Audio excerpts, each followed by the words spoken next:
Magandang umaga mga kabay.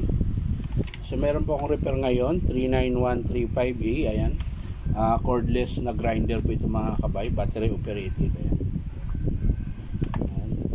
Dalawa, tatlo ito mga kabay na battery operated, pati rotary hammer. Ayan. So titingnan natin mga kabay kung anong problema. Bali sasalpakan natin ng battery.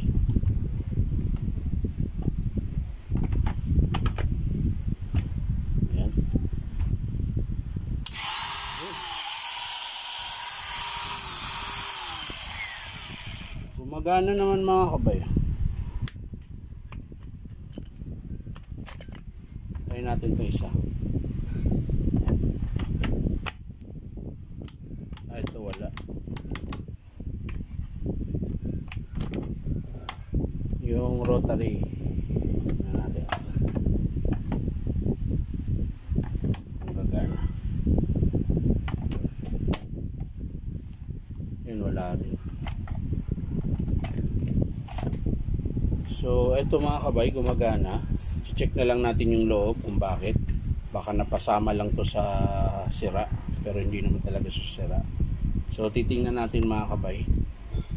So tara, samahan nyo ako. So yun na mga kabay, nabuksan ko na po, natanggal ko na yung tornilyo. So kakalasin na natin to mga kabay. Ayan. Tapos yung housing.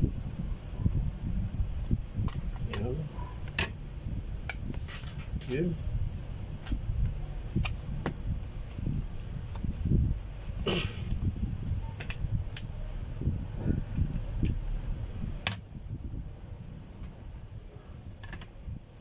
So yan mga kabay, check natin kung may ano.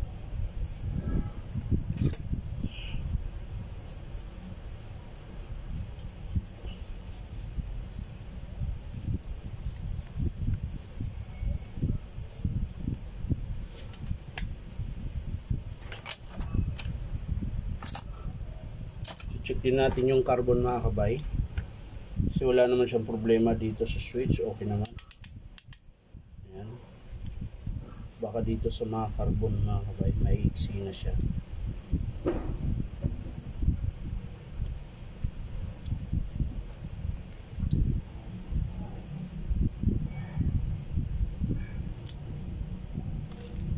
Ayan mga kabay, may iksi na po yung carbon niya. So magpapalit tayo nito. Bali titingnan lang natin yung armature niya kung wala bang tama. Makita nyo naman kanina mga kabay, gumagana naman siya. Pero check pa rin natin para sigurado.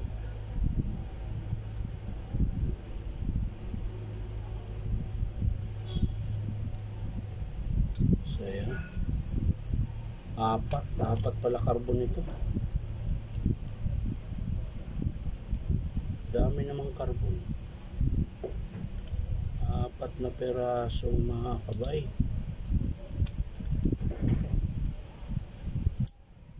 Apat na peraso. Ayan, may iksi na.